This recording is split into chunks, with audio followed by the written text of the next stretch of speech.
Welcome to Decarbonizing Commerce, where we explore what's new, interesting, and actionable at the intersection of climate innovation and commerce. I'm your host, Keith Anderson, and together we'll meet entrepreneurs and innovators reinventing retail, e-commerce, and consumer products through the lenses of low carbon and commercial viability. Hello, welcome to another episode of the Decarbonizing Commerce podcast. I'm Keith Anderson.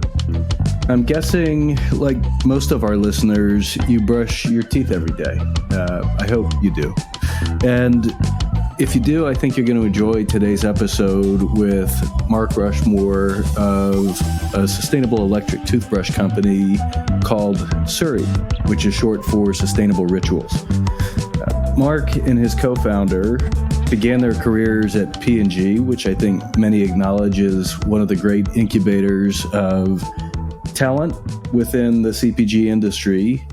And after a couple exits, long entrepreneurial track record and some exits, he and his co-founder had the opportunity and the idea to start a consumer product brand that didn't make any compromises on effectiveness or performance, but goes a long way towards producing a product that's more sustainable and really educating shoppers and consumers about how to use it sustainably throughout the product's life cycle.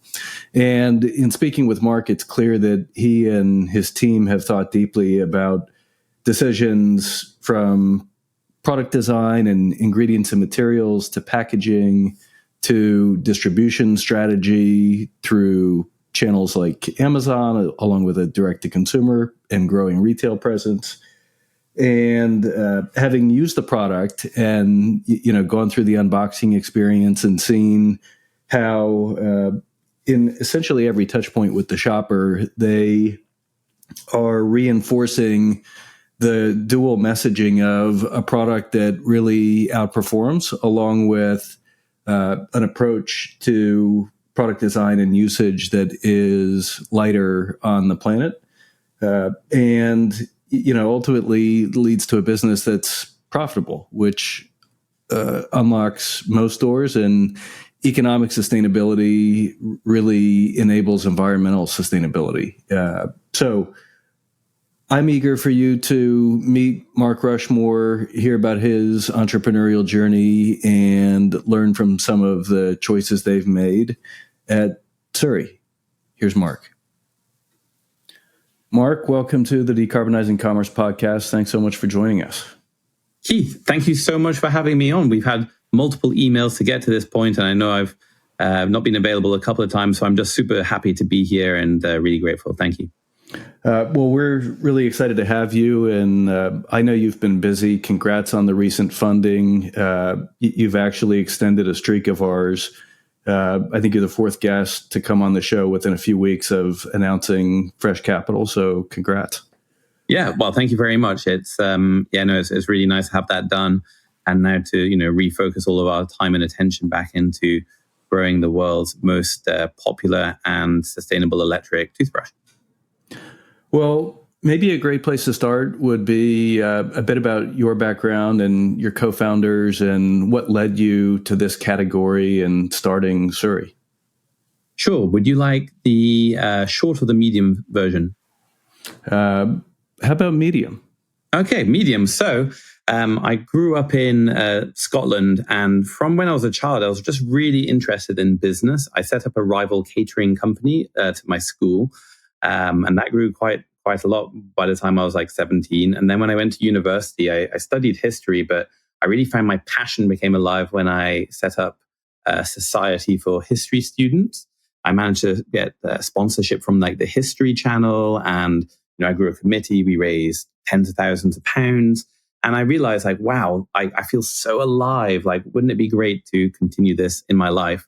But I'm also, conscious that you should minimize your downside, maximize your upside. So I thought, what better place to start my career than Procter & Gamble, the world's largest manufacturer of fast-moving consumer goods. And so I spent a few wonderful years there learning all about the trade. And ultimately, I was managing Pringles when it was sold to Kellogg. So I helped transitioned that business, which was worth over $100 million, successfully to Kellogg's.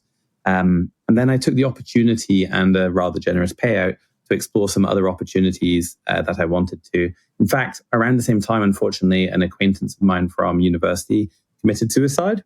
And I just thought, the combination of having this like capital for the first time in my life and realizing how short life can be, I thought, I'm not going to wait until I retire to live out my dreams. I'm going to write a list of them and see if I can do them all now. So I wrote a list, and one of those things was to set up a company. The other one was to do a physical challenge, and another one was to learn about digital marketing. So I became a ski instructor in Canada briefly. Then I cycled from Canada to Mexico unsupported. And then I won a digital media competition to sail around the world as part of the Clip Around the World yacht race. I actually discovered, though, on training, I'm not a massive ocean sailing fan. So I decided not to do that. But instead, I set up a business. So I set up the UK office of a German experiential marketing agency for my kitchen table and scaled that through to exit 5 years later. And during that time, I won Oral-B as a client, as well as BMW and Jaguar. And so we managed their trade shows, and I kind of really understood like how they engage with the dental profession and how important it is and how electric toothbrush sales work. And then during that time, I was invited, very fortunately, to attend the Cannes Lions, which is like the Oscars of the advertising industry. Sure. And I had a chance meeting with the Unilever CMO, Keith Weed, who invited me to a party that he was hosting on an island off the coast of Cannes in the south of France. It's kind of like, you couldn't quite believe it. I had to pinch myself, but he said, if you can get down to this boat at 1:30, you can go across to the island. And then when I got there on the boat, it was my now co-founder. So I met him there and we got chatting at this event. And it turned out he'd also used to work for Procter & Gamble. I was in sales and strategy. He was in finance and marketing. I was in UK. He was in Geneva. He managed Venus razors, so Gillette, across EMEA.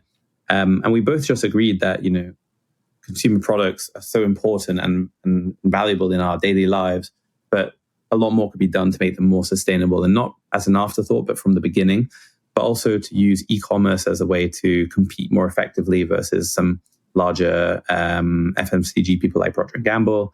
And then also experience was really crucial.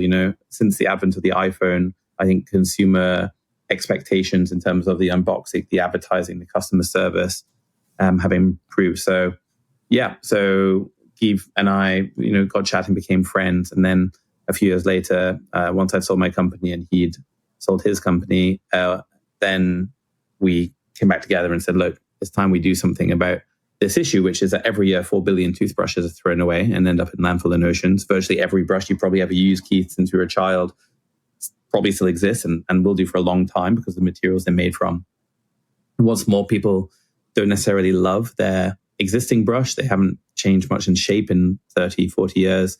You get the gunk on the bottom. People complain about poor battery life, and no one's using the Bluetooth apps in the research that we've found. So we thought, could we make a brush that's more sustainable and better for the environment? And this is the result. So I like the medium intro. There's a lot to dive into there. You told me before we hit record that you haven't been to Colorado, but if you like skiing, you've got to visit at some point. Oh, I would love to come to Colorado. In fact, a lot of people who order SURI in the US are based in Colorado. And I think it just speaks volumes to, there's a lot of people with a shared a value system and belief in the future of our planet and the outdoors. Yeah, Boulder in particular is sort of a hub for sustainable CPG brands. Definitely. So, you mentioned at least three areas that I want to get into, one of which was the product design, one of which was the channel strategy. And so we'll come back to the third, but why don't we talk about the product design itself? Because, you've mentioned both the experience and some of the sustainability attributes. How did you approach deciding on materials and, designing for both the product's effectiveness and position in the bathroom and its environmental footprint? Sure. So we started with the premise that we didn't think sustainability should come with a compromise. I think in like don't know, let's call it sustainability 1.0, you might have a product, but it wouldn't necessarily give you a great performance. You were kind of compromising, okay, this isn't going to wash my clothes as effectively as a regular detergent. And two, you might compromise on the design, on how it looks, on the weight, or how it feels. And so when we set out on this, we thought, we just don't think that because something's made more sustainably, it should come with any compromise on performance or design. So that was the starting premise.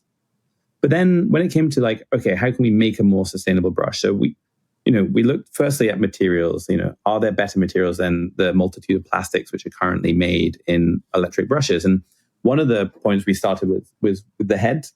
So obviously the heads get thrown out and you replace them. Dentists recommend every 3 months. So whilst billions of toothbrushes get thrown out, the quantity of heads is even more enormous. So our head is made from cornstarch, and our bristles are made from castor oil, both plant-based materials that when they degrade, won't degrade in the same sort of quantity of microplastics as, say, like traditional toothbrush heads. We also offer free recycling in the US and the UK. We have this prepaid mailer bag, which in itself is compostable. So once you're done with the head, you just pop. We ask people to put 4 heads in, you put it into the post, and it'll come back to us. We're working with the University of Exeter here in the UK at the moment on like how we're making new products out of the recycled material.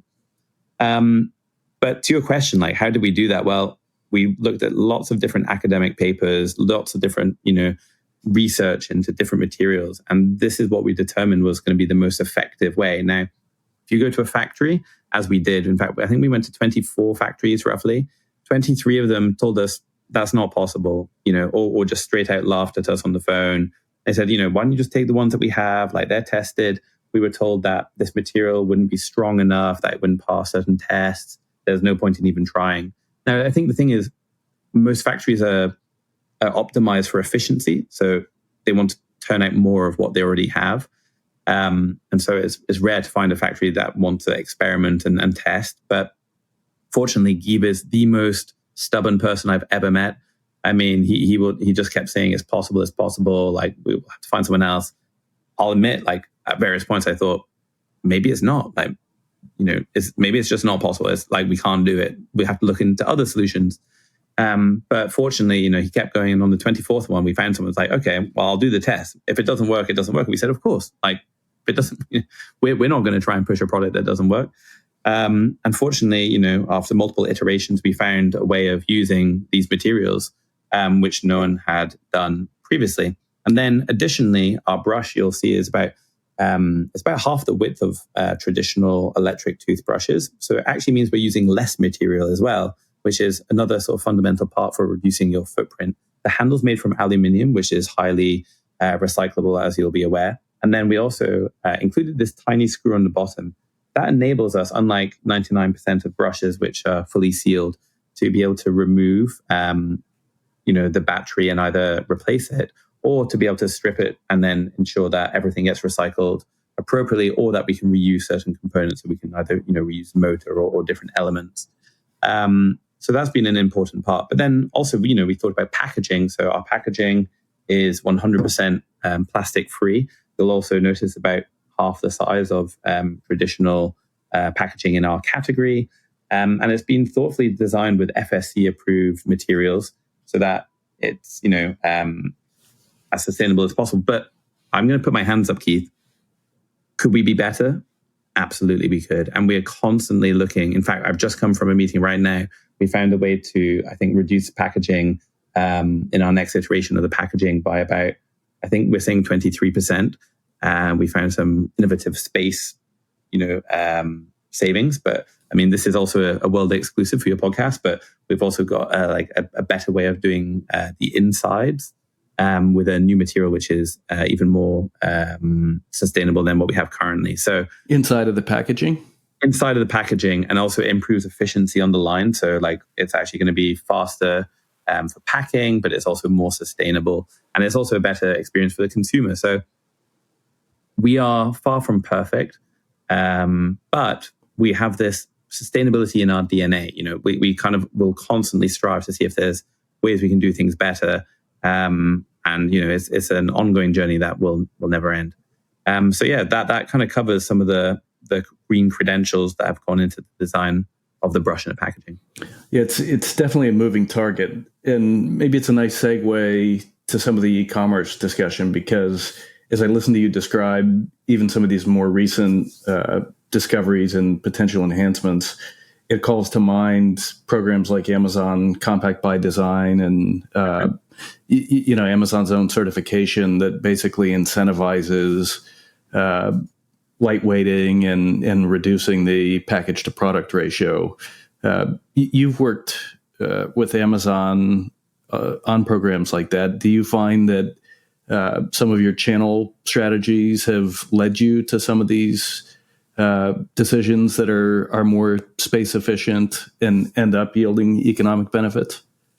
So it's a great question. And I must say from the outset, like I'm a big fan of what Amazon did. They actually approached us pre-launch and said, hey, we're going to be running this accelerator.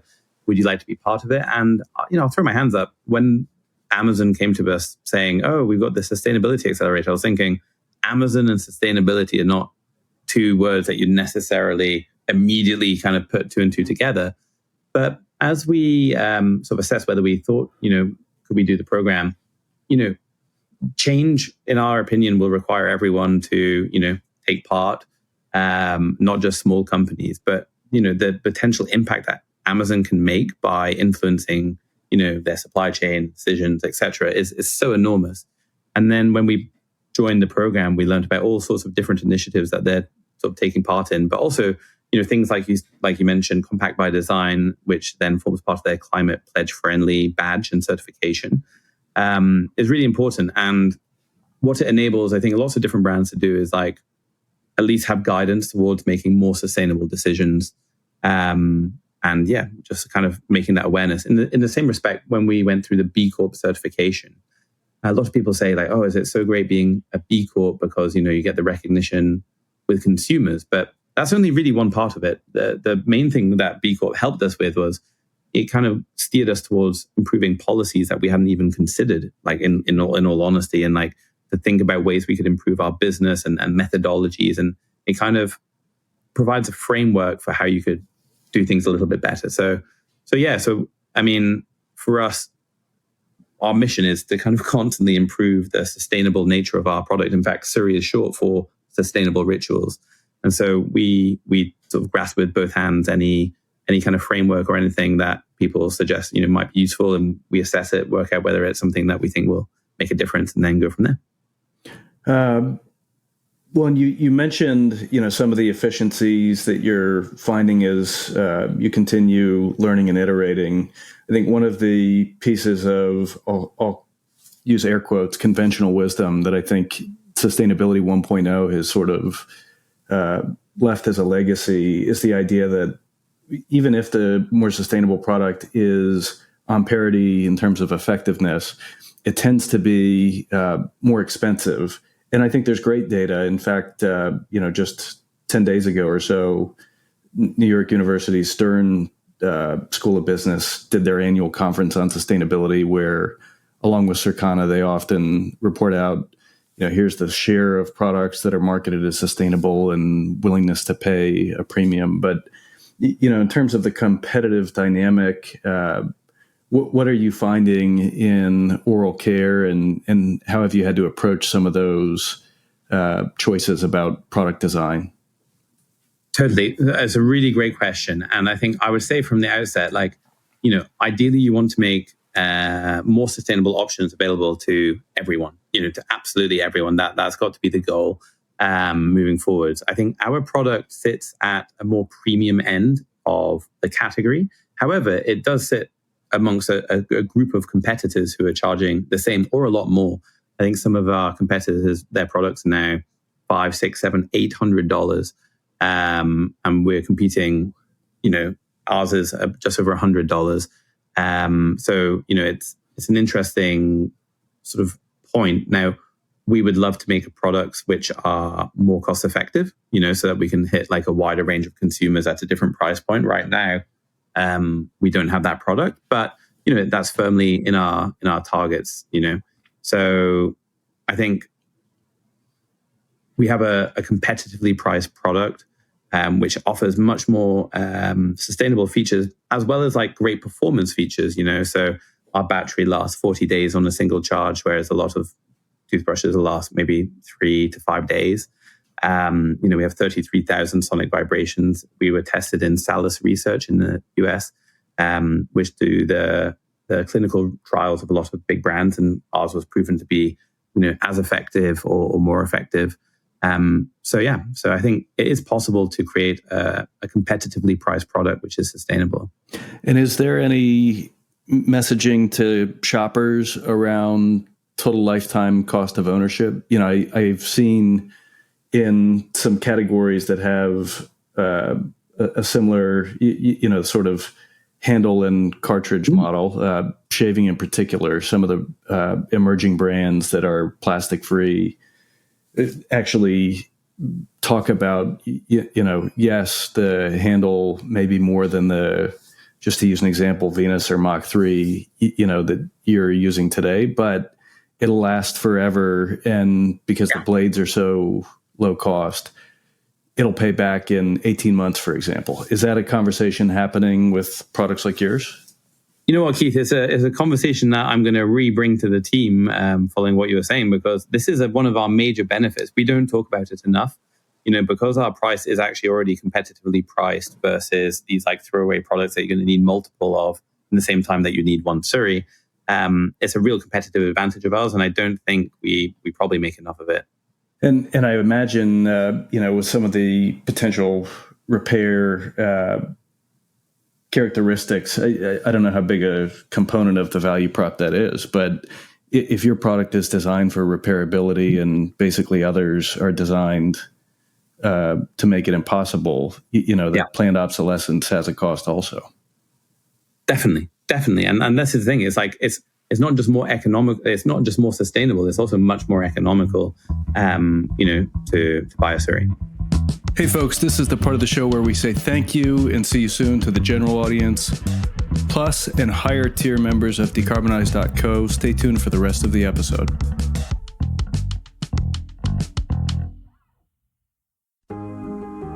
Hey, it's Keith Anderson from Decarbonize.co, inviting you to join our brand new Slack community for retail, e-commerce, and consumer product professionals that want to keep up with what's new, interesting, and actionable in industry, climate, and sustainability action, and connect with your peers. As I got into this work, one of the things that I found so invigorating is how passionate and willing to help everyone is.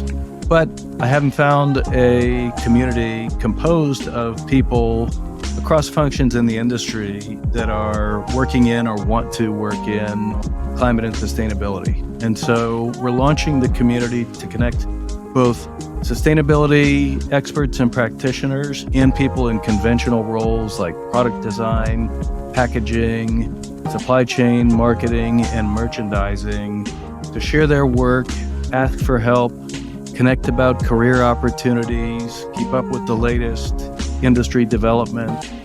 And we'll be previewing who our upcoming guests on the podcast will be and giving you an opportunity to pose questions to our guests. So I can't wait to meet you and have you meet some of the other members of the community. To join us, you can visit decarbonize.co. You'll see a call to action on the homepage, or use the intelligence menu at the top of the page where you'll also see a link to join.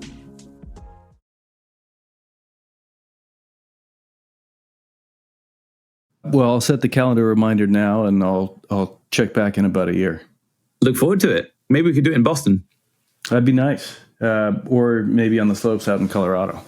Yeah, love it.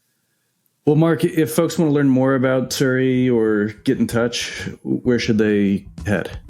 Sure. So if you go to our website, www.trysuri.com, or you can search for us on Amazon, or you can just type in SURI electric toothbrush into Google and that'll give you some more info. And if you want to get in touch with me, my name is Mark Rushmore, and by all means, send me a hello on LinkedIn, mention the podcast, and I'll give you a discount if you want to purchase the brush. Fantastic. Well, Mark, thanks so much for joining us. You're very welcome. Thanks for having me. Thanks for listening. I'm Keith Anderson, the executive producer and host of Decarbonizing Commerce. Sonic Futures handles audio, music, and video production. If you enjoy the show, we'd really appreciate it if you took a moment to subscribe and leave a review or share it with a colleague. For the full episode and more member-exclusive insight and analysis, join the Decarbonizing Commerce community at decarbonize.co. Thanks for listening, and we'll see you on the next episode of Decarbonizing Commerce.